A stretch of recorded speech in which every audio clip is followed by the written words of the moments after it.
for the civilians over there. Over the phone, we have Ambassador Medhat Miligy, former Assistant Foreign Minister. Hello?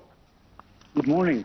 Good morning, Mr. Ambassador. So first of all, talking about the discussions that took place between both top diplomats, tell us what is the latest when it comes to some measures and procedures to be adopted for reconstruction of Gaza.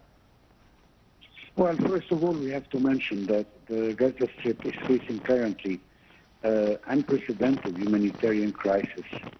And we are not just talking about food, although that the Palestinians are literally starving right now, according to many reports coming from various sources and, of course, including the United Nations.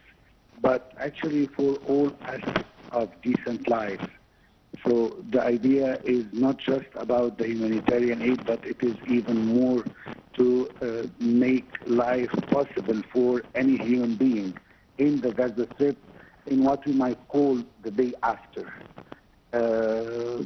Having said that, unfortunately, what I want to precise, and I'm sorry to say this, but actually the United Nations is incapable of forcing Israel to respect its presence there. We have seen various attacks on the United Nations mission there, especially the UNRWA. We have almost 200 of its personnel killed during the fight and during the raging war that is taking over the Strip, but also disrespect to all the international and humanitarian decision and resolution taken by all authorities against Israel due to the impunity that Israel is always receiving because of the unconditional support of the United States. So we have to say that although that Egypt's efforts are reluctant, are always there and are always present and always try to enforce international law and humanitarian international law. But unless there is serious pressure on Israel to abide by those things, so all these resolutions and all these initiatives will always be just words written on official documents that are not really implemented due to Israel's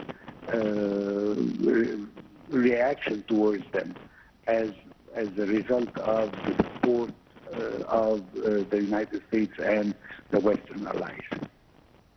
Well, when we talk about how to reconstruction or reconstruct the developments in Gaza, and actually today we're reading more about more ammunitions to reach Israel and more weapons to reach Israel to continue on the war, even though there were many pressures that were put on the United States to stop supporting killing all these thousands of women and children every day.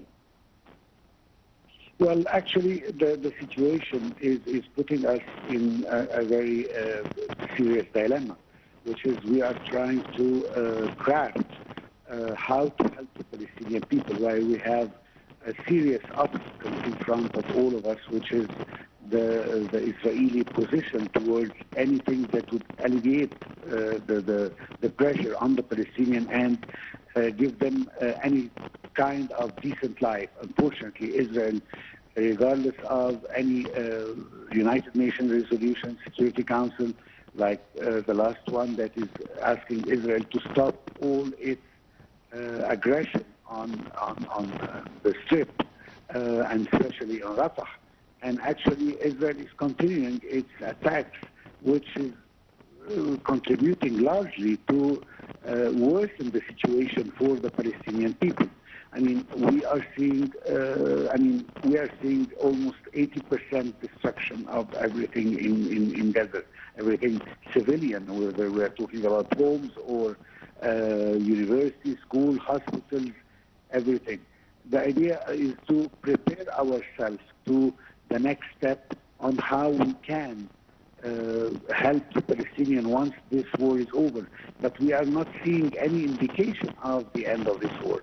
And if I may add, that our only hope now, and I would like to use your channel to address a message to the International Court of Justice. We are still waiting for the final decision on the case presented by South Africa and supported by many countries in the world, including Egypt, of course, to put an end to the Israeli evasion of its responsibilities as an occupation country, and call what is happening in Gaza by the international organization a genocide, because this is what it is. And also we are calling on the International Criminal Court to hold responsible the people who are the reason of the current situation that we are in, and namely the Prime Minister of Israel and his Defense Minister. We have to take the measures. The international community has to take the measures. If Egypt is trying its best to help the Palestinians, but this will not be effective unless there is an implementation of these resolutions. And unfortunately, even the United Nations resolutions are not implemented. So what's the use of continuing to present initiatives and to think about how we can help the Palestinians if nobody is allowing them? I mean, Egypt has cleared its position regarding how it can resume the trucks to Rafah.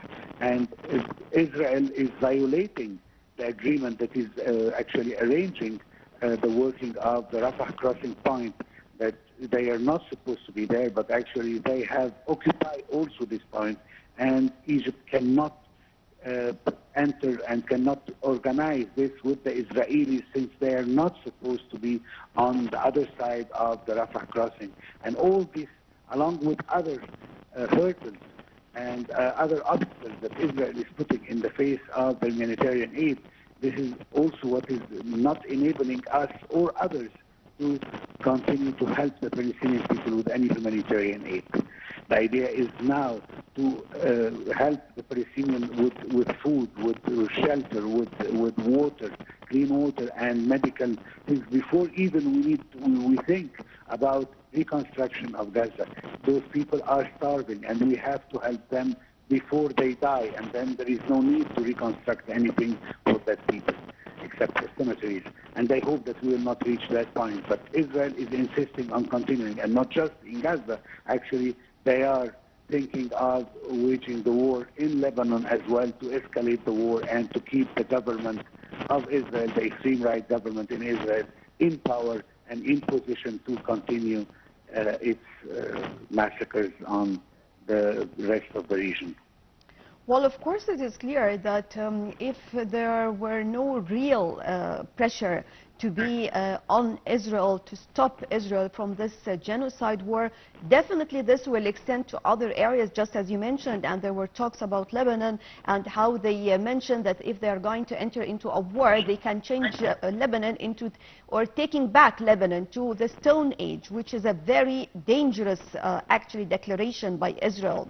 And talking also about the obstacles just facing the trucks entering to Gaza Strip or through Rafah actually gates. So what is new in this respect?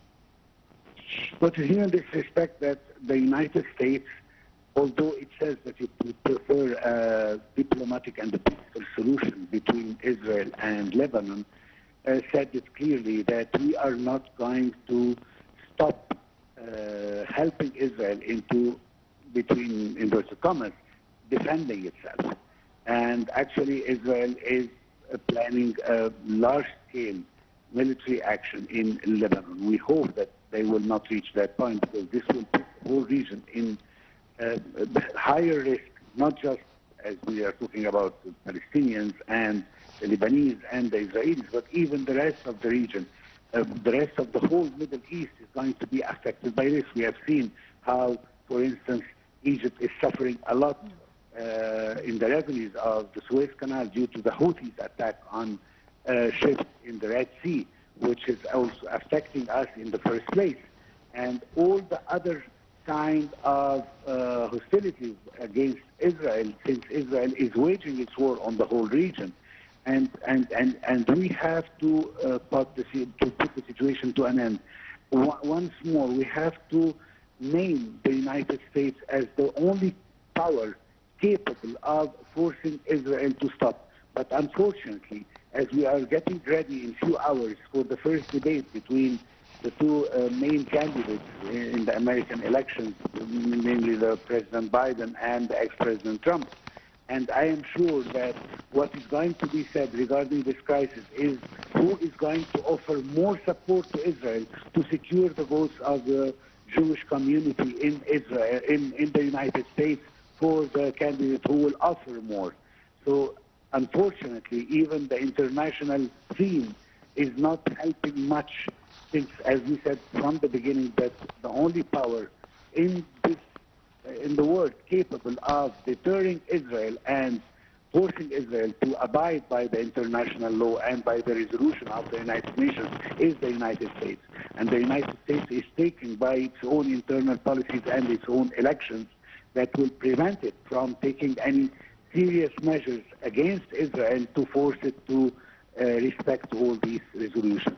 So we are in a real dilemma right now, and we hope that there will be a leadership in the United States, also supported by the other Western countries, that will deter Israel from continuing what is going on, because what is happening right now is a destabilization of the whole region of the Middle East, and the repercussions of these wars are not local repercussions. They are going to spread, not just even in the region, it will spread worldwide.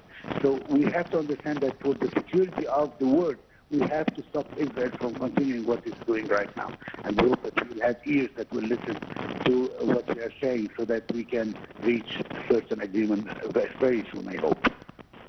Well, for sure, without real decisions taken on the ground, nothing will stop Israel. I mean, now we have, for example, many countries that actually recognize Palestine as an independent state. And the number of those who are against all what is happening, when I'm talking about the international community, no one is accepting this. No one is accepting all these illegal pressure to be put on the civilians, talking about people without weapons, without anything, using even starvation as means of threatening them and means of war against them. So do you think there can be a strategic solution, or what kind of pressure the community can put on Israel? Because it is clear enough that nothing stops Israel from what they are planning to do. I think the most important thing is embargo on weapon exports to Israel. This is the first step. I mean, how are we convinced that we want to encourage Israel and to deter Israel from continuing its war, and we are still providing it with $26 billion of machinery and about war tools? This is actually the kind of double vision that we are seeing from the United States. At the same time that it wants Israel to stop its war against the civilian Palestinians, and at the same time they're still giving them more weapons to enable them to continue. What they said that they are holding is just one type of hundreds of war ammunition that is providing Israel with.